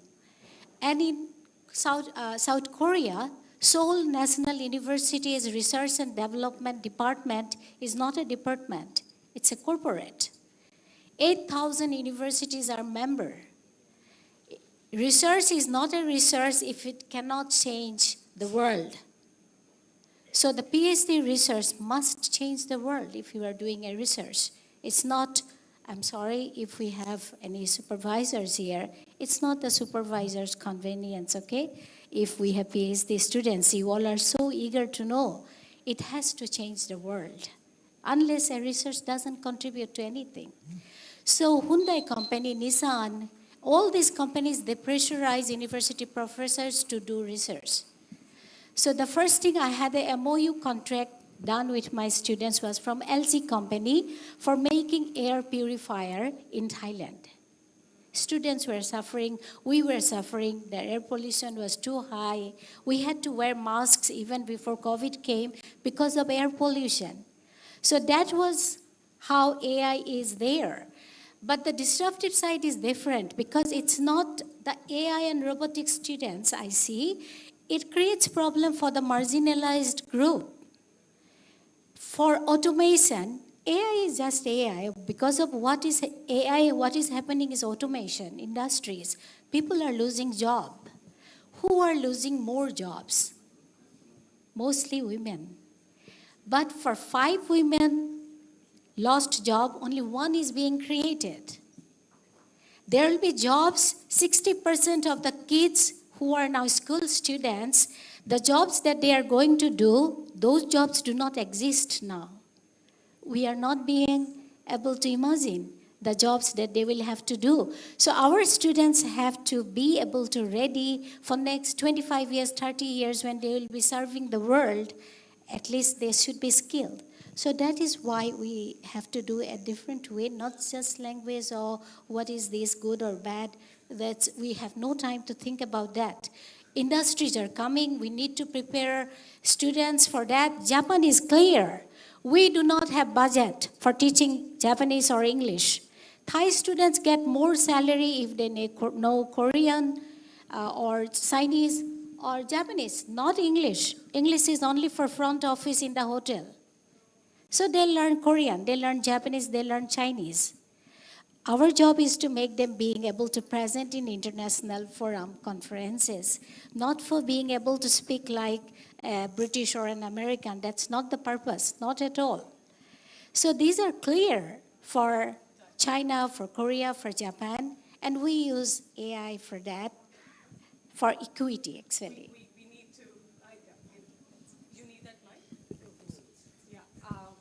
We would like everyone on the panel to be able to speak and but she's brought up an important point of languages.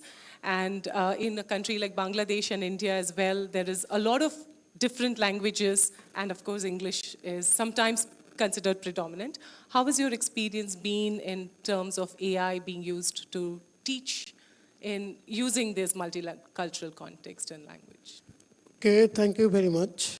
First of all, in Bangladesh, AI still need to be explored for language teaching.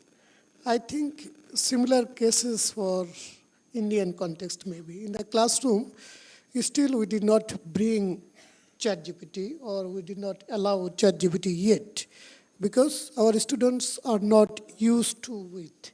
Because just merely nowadays, the thing is that whenever we assign them, or if there is any specific topic, I just talking about from my ELT classroom. So whenever we provide them a topic, then they try to just copy and paste with ChatGPT and submit this one. But this is the machine language right now. I mean, for the last 2 semesters, they are doing this.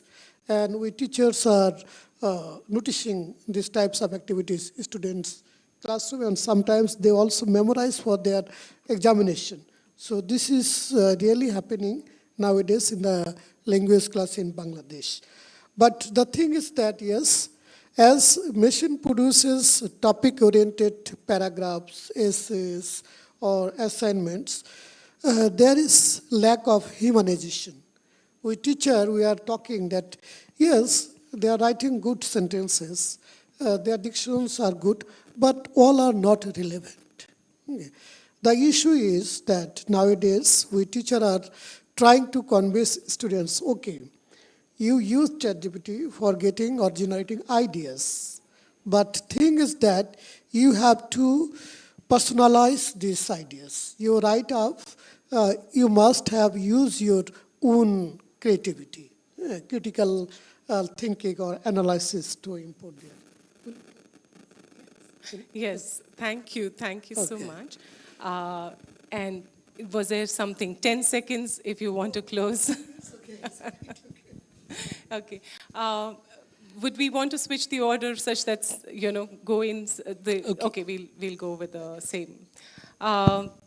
So Dr. Varghese has a lot of other roles to play as well, but he is also an administrator, and as he pointed out, examinations are being introduced using AI and so on and so forth. But in education leadership and otherwise, in addition to, of course, the classroom examples that they have brought out, how would you think the role of AI has come to be? I'll keep the question short in case there's... Okay, thank you, ma'am.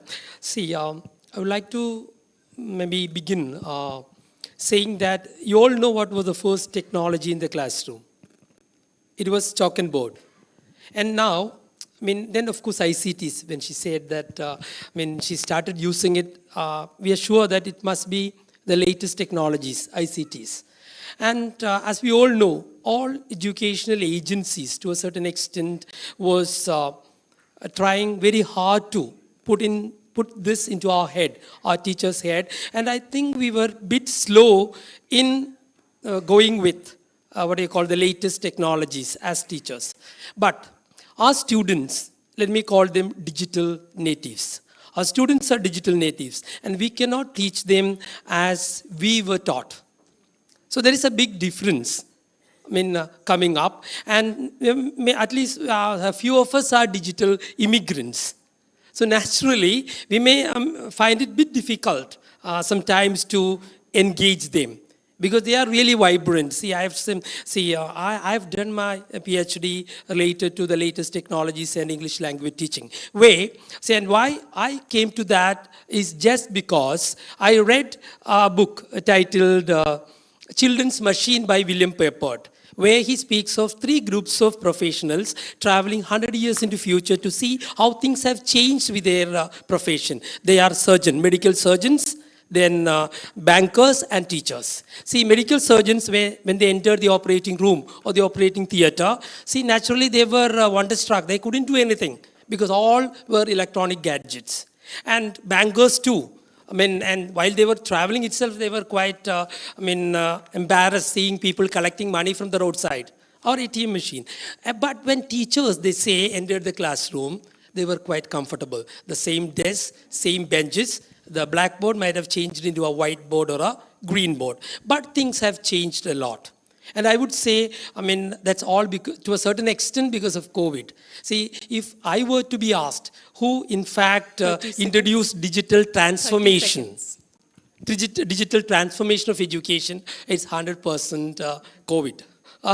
Not our educational agencies. But whatever we were practicing during COVID is staying. Okay, it stays. And we are continuing with all these webinars and things like that. Okay. So now next, as he said, it's AI. But even when we come to AI, let me tell you, as she asked, for administration. We are using it for examination, right? We are using it profusely for the question banks. And generative AI, I would like to make a point. See, generative AI, there was a recent discussion and whether there'll be plagiarism and things like that. Of course, the ethical side is a bit, let me tell you, it's ambiguous. More clarity is needed. But at the same time, see, when we use AI, to generate something, as he said, I think there is a bit of creativity there. There's a lot of difference between AI and the Google search. We all know.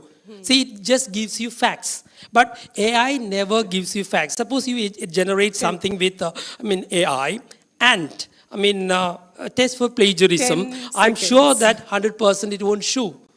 Because AI-generated material is no one's. So I would like to stress that point of prompt. Now, the literacy of prompting and the way to prompt.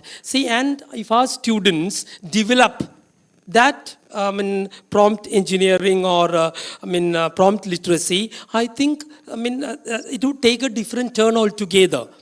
And it works 100% as a catalyst, as a tool. Okay, that's what I want to mention. Apparently the panel is very focused on being a catalyst. So we have Dr. Kishore, and I am very sorry for the mistake. But Kishore, what you have spoken about the fact that, it is a catalyst, but what does it catalyze towards? And are there strategies that you use, and humanities especially, which focus on how AI can be utilized? And you can build on something that the panel has spoken. Yeah. And, Thank you, Anusha. I hope I get 2 minutes, right? Yes. Yeah, I'll try and keep that short. Now, to begin with, most of us have this question, what is ethical, right? What is ethical today might not be ethical tomorrow. So the question of ethics is always changing. It is jumping from one post to another in terms of understanding what is the truth. There is no ultimate truth, right? So you keep conquering the truth and you say what you believed in some time back is not true. I'll quickly take you through a couple of stages of AI so that we realize the importance of AI. Especially because we are language and literature teachers and we somehow do not want to know what is happening in the field of science and technology. The first stage of artificial intelligence is called artificial narrow intelligence, which is called weak AI. Remember, we are in week AI and we are still debating, will it take away our lives, right? And when I say weak AI, it is all voice assisted. Somebody spoke about CD, somebody spoke about Alexa. I think Sam had spoken about it. Now that is where we are, wherein it is able to think, respond to you, right? Giving you basic information. The next stage is artificial general intelligence, right? So when it happens, it is going to be a strong AI. It will be able to think for itself. And mind you, we have already moved closer to strong AI, wherein tools like ChatGPT and others are able to sort of think for itself, right? And the third stage is artificial superintelligence, wherein technology itself can solve complex problems of the world, right? So we are going to be, it's in a hypothetical, sort of a situation today, but we are definitely going to move there, right? As students of literature and language, we all believe in, imagination, creating a dreamy, kind of a world that we all sort of, like to. Sam also mentioned about, robots and other things. We all know Isaac Asimov. We all know, a lot of us who have written about things that is not possible today, right? And these are the contexts that have been set, and maybe after 20, 30 years, these things come into the picture.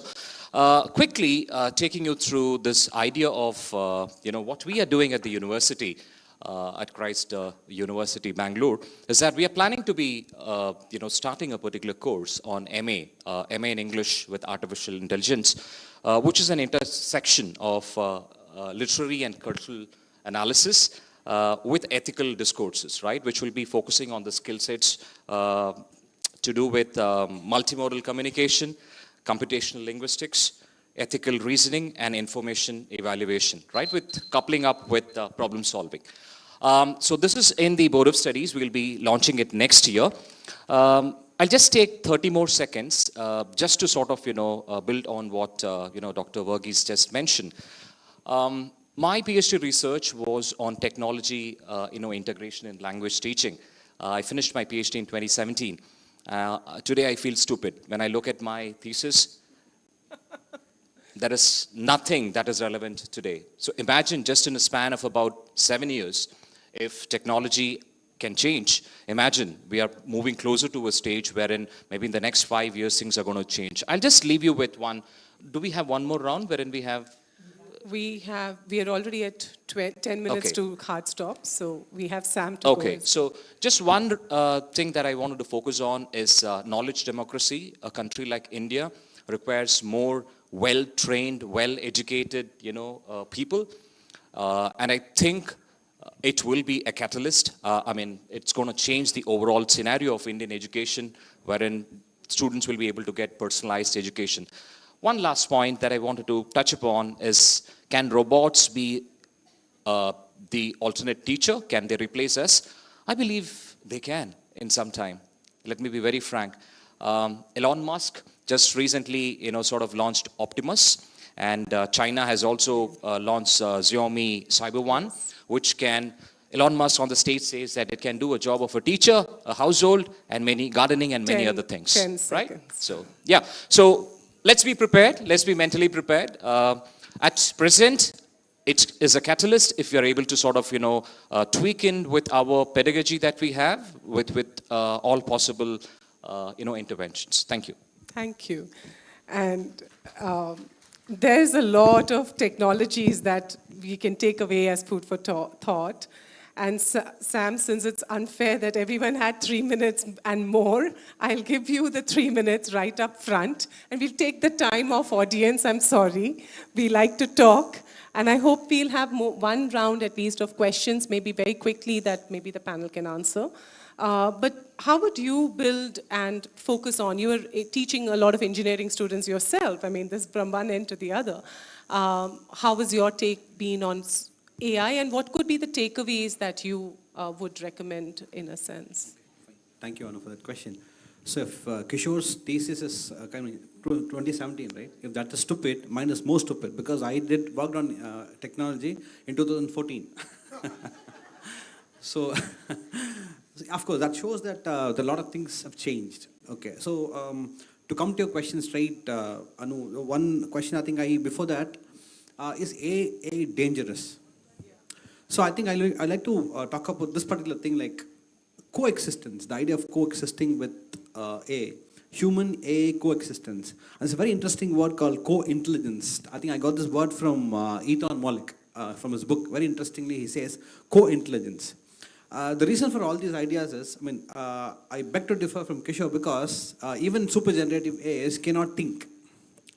That's what Kai says. Kai Li Fu is the person behind that, the brain behind. He says they can't think, but they can make you think. So they think by making us think. So they cannot even think one point beyond what we think. Maybe it collects information soon from across the globe. That's a different story, but it cannot think. So that's where the edge is. Another very interesting finding he puts is, he has kind of classified jobs into optimization jobs and creative jobs. He says jobs like teleservices, truck drivers, customer support, all those things will have life for 10 to 15 years. Beyond that, they won't exist. AIs will, the super generative AIs will definitely take those jobs away. For example, radiologists, reporters, research analysts. So their jobs are going to go away after 15 years. Findings by he has research, a kind of findings for all these things. He says jobs of a CEO, economist, they are safe because AI cannot do that. AI can assist them, but they cannot take their jobs away.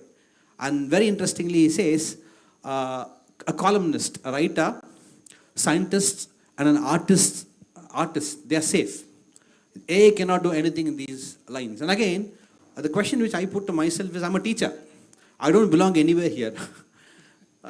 We are teachers, but very interestingly it says AI can optimize and not create. So what lesson I take from that? If I'm going to be a repetitive teacher, like using notes for years, or if I'm going to use ChatGPT for create notes, of course I'm going to be replaced with ChatGPT, like whatever Elon Musk and others have brought out. That's going to take my job away, and it does better than me. Then I'm supposed to let that friend and stand at the back. No, the go. But if teachers are creative, which AI cannot do, even super generative AI cannot be creative. Clear? It doesn't know what a teacher has in mind. This creativity is where we have an edge. Maybe we can be teachers kind of untouched by AI. We can always keep them as a supplementary tool in our classes. Maybe she asked a question like what I do in the class, because when I give an assignment, they write using AI. So what I did in one of the sessions, I gave a very general, broad idea, and I put them in different groups. So I said, all of you open your ChatGPT, and I'll mark the group more in terms of scores, those who get the best answer. So try to ask questions to ChatGPT and try to get the best. And you'll have to come out and present why yours is best, your idea is best, and what kind of questions you asked. So what I did, the group, I think it gave them 15-20 minutes, and each group came and projected their ChatGPT window, and I saw the phenomenal questions they have created. So it's about asking good questions. Only then ChatGPT can work. So ChatGPT works on your question. So how good we are at asking questions, how good we are at, in other terms, how we are good at kind of making ChatGPT work for us and not work for ChatGPT. Okay. So that's where I think we have an edge as teachers. Okay. So you have 1 more minute? 30 seconds. 30 seconds. Okay, this point. We always okay. speak more than... No, one thing, see, one good thing about ChatGPT, AI, maybe in the industry, in a larger sense, maybe, of course, in engineering colleges also, there's something called 996 jobs. What are they? Anybody? 996? And now we are moving towards 997. 9 to 9, 6 days a week. That is 996 jobs. 9 to 9, 7 days a week. That is what?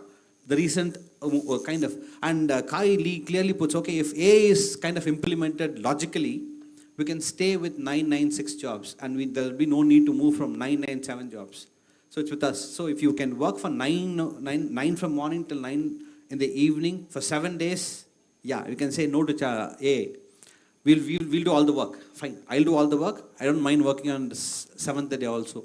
But if I think, okay, 7th day is mine, I should know how to make use of, I should know, as people, we should know how to make AI work for us. And that's where the difference is all about. Thank you, Anu. Thanks. I think some of the points, there are a lot of takeaways, and I'm sure there are a lot of people who want to really have more questions, but we have a hard stop because we have a tight schedule. It's at 12:28 already. So if there are questions, these are the panelists you can really reach out to during lunchtime and ask. But if we can have just 2 questions very quickly, the mic has to go around, but even if without the mic, if you can ask from there, I'm sure we can hear it and we can speak it out. So you had a question?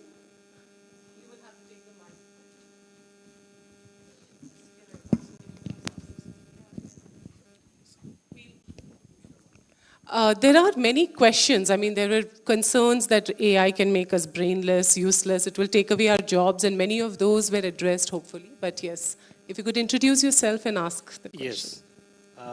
I am Prakash Arich, working as a school teacher in Karnataka. I have been using ChatGPT and AI in my classroom. But as panelists said, my question is, what are the challenges for the researchers, young researchers especially, who would like to continue with their research opting for AI in their studies? Anybody can answer. Yeah, I will also, we'll have that. If there is any other question, we can also take that so that we can answer them together. In the meantime, they can think, yes, there is one person at the back. Yeah. With due permission for Research, the moderator. what is the possibility for research? I'm Dr. Sanjeev Kumar Goswami, Associate Professor, Kamrup College, Samanta. Thank you. As we heard the panelists, on esteemed panelists, we have got their point that they are focusing on that AI will be a catalyst, Yes. mostly. But not much focus have been discussed about disruptors. But I believe that when we talk about AI, artificial intelligence, it is only based on, computer programming and algorithms. So when you talk about algorithm and computer programming, they actually imitate only human intelligence. AI itself is not, AI depends on human intelligence. So the question is not even discussed that whether AI can take away our jobs. When computer came first, same question came. But I believe that never AI will replace a human intelligence. But my point, the question, particular question to the panelists is, sir, madam, madam, you see that when we talk about AI, for resourceful person, it is a catalyst, I believe. And those who depend only on AI, for them they are disruptors. So what your stand on that? What is your take on that? Yeah, I think that was largely what they said, Yeah. but yes. Okay, what you said is true, sir. That's it. Okay, whatever technology, of course, we have 30 the seconds. latest technologies. AI is the latest now. So usually we have, I would say a successful implementation of AI in education, in English language teaching. See, it doesn't depend on softwares or hardwares, but instead human way. And this human way, in fact, is the individual teacher's capacity to plan around AI, what he has to teach. Okay, and then naturally we can make use of the pedagogical uses of AI there. So it's naturally, and again, replacement. As he said, I too agree with you. We are not going to be replaced, I'm sure. But instead, maybe I would like to put it like this. AI won't replace teachers, but teachers who know AI may replace teachers who don't. That's it. Thank you. Okay. Oh, that's a good point to make. I just answer Sir's question because he brought in the very interesting concept called algorithm. Yes. And if we understand algorithm, as someone who has a little bit of interest in science and If you can also club research into it. Yeah, I will answer that question a little later. So what does algorithm mean? 2 minutes. I'm not going to give a lecture on algorithm, but then what does ChatGPT do? It uses the algorithm. Let's say, for example, you take a particular video from YouTube and you put it there and ask it to generate questions based on, whatever level, right? It takes your timestamp. The algorithm there functions in the timestamp, right? So it has one correspondence between the time when a particular word was used, right? And it analyzes it and brings out a question out of it, right? One. Number two, can we all be programmed? If you ask me, we can. The reason is we all think in a similar pattern. What I think, if somebody can sort of sit with me for a week or 10 days or whatever, I can easily be programmed. I can't think different. I can't think like Dr. Verghese. I can't think like Dr. Sam. Neither can Dr. Sam think like me. But if I can package him, Dr. Sam is this, Dr. Verghese is this, right? Going beyond that becomes a little problematic. So going on to the next question in terms of what kind of a research can be done, we all might have heard about SEOs, search engine optimization. There is a lot of research that is happening in this field, right? I have a lot of students who have studied, who are working as search engine optimization engineers, English students, right? What does it do? It is to do with the play of words. Like, how do you utilize words to ensure that when you search a particular thing, a particular website comes out, right? So you're promoting that particular website or the company that you're working for. There is a very interesting research area that I believe might give a lot of good, Thank currency. you. Thanks for keeping. To answer Prakash sir, see, research, being an English teacher or English language teacher, literature, whatever, there are areas where we can focus in two different ways. One is go into the technology part and see how it works. That is one area. Second thing is, being an English teacher, try to analyze what happens in ChatGPT using your English knowledge. For example, it was very interesting. I read a recent paper where a person has used the word, one particular phrase. If you ask that particular phrase or give that particular phrase for interpretation, ChatGPT does it in a similar way. In whatever question you ask, be it a science question or maths question or whatever, when you have that particular phrase, the arrangement of answers or responses are similar. So you can find the similarity, like how a word or a phrase, maybe I'm just giving you I'm just thinking aloud. That paper had a very interesting set of phrases that ChatGPT can be kind of streamlined. If you want to understand it, try to understand that, use that particular phrase and see how it answers. Maybe this is a very, very focused area, but I'm just giving you. Being a teacher, I think the supplementation can be the next area. Maybe being a teacher, how to supplement AI in your classrooms. So what are the things you can do with AI and what are the things teachers can do? And again, it cannot be doing your job there. It has to be supplemented in the class. These are the two areas I think being a teacher we can explore. Again, we are in a very, very basic stage to understand what AI is. So I think going into great things, I think we need to understand how it can be used. Let us be users first. Once you become masters of that, then we can think of how we can alter it, or maybe you can customize it and things like that. I think I believe in that. I think the fact that we'll give you the last 20 seconds. Of course, you have the right. Being the fact that this is technology, we can actually collaboratively research. That is one element, I thought, just to add to what Sam was saying. 20 seconds or 30 seconds. Okay. Last. Can you hear me? We are already 5 minutes into the lunch time, and I don't want to keep them away. Basically, the thing is that we are now sitting in a room. The room is air conditioned. Okay, so if we think that before 50 years back, there was nothing like that. And our life nowadays is very comfortable. We are very comfortably talking before the people and coming like that. So there are some universities in the world, especially maybe Europe or America, they have already started Bachelor of Science in AI, Masters of Science in AI. As computer science, it was, sir already mentioned that it was not in existence. And when it was inception, the people thinking that we will be losing jobs. But actually, technology, there is a great statement given by Jack Ma. He said that technology never loses job. It creates opportunities.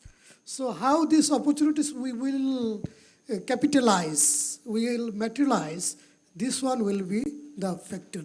So AI, obviously, very soon I think, it would be a more usable thing as teaching tool.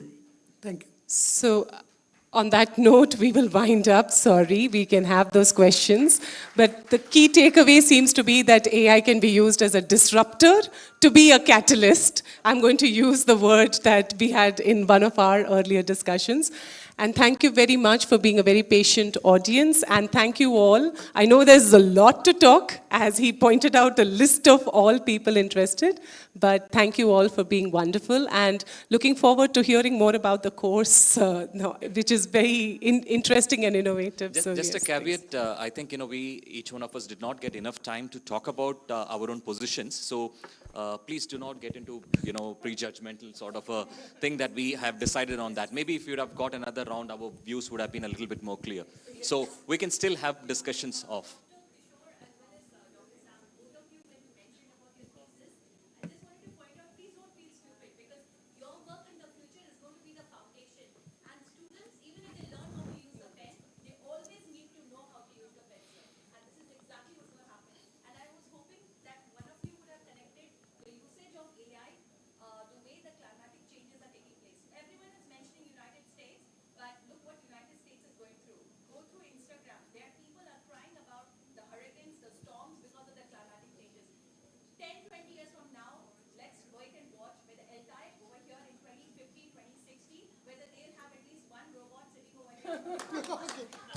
Okay. Yeah,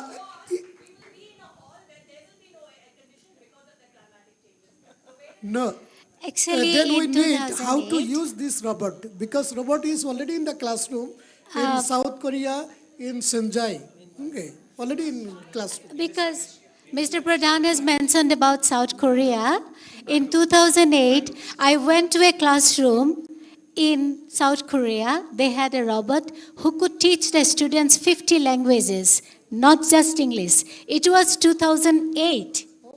So we are talking about English now. Because of this, I do not want the future, our students to be unemployed. The world is going to be multilingual. So we need to look for the opportunities, not what can be destructive. Also, just to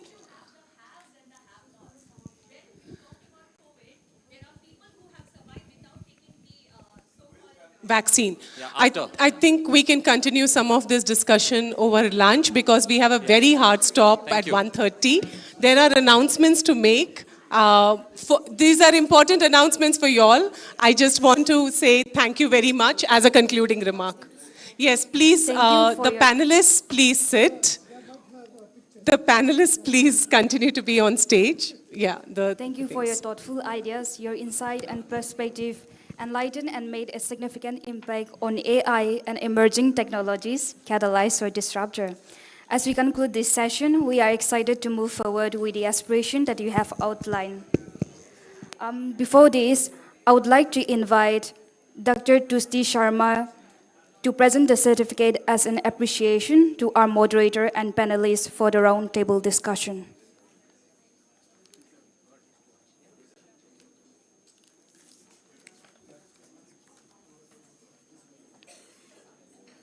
Dr. Anusha Ramanathan.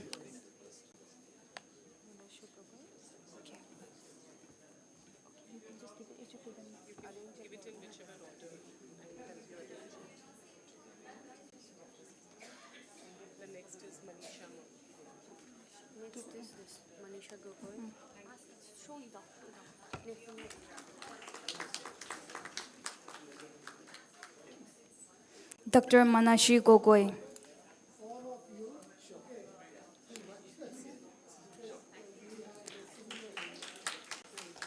Prodhan Mabab Ibna Seraj.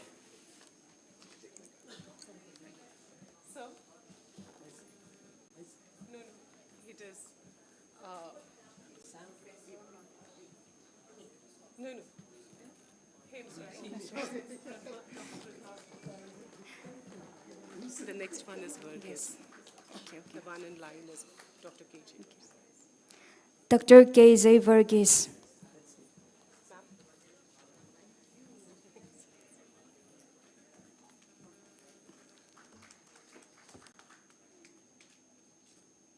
Dr. Kishore Selva Babu.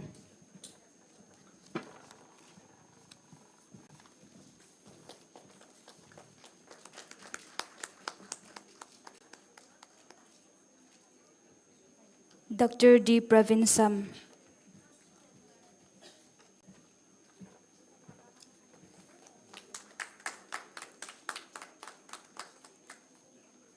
Thank you.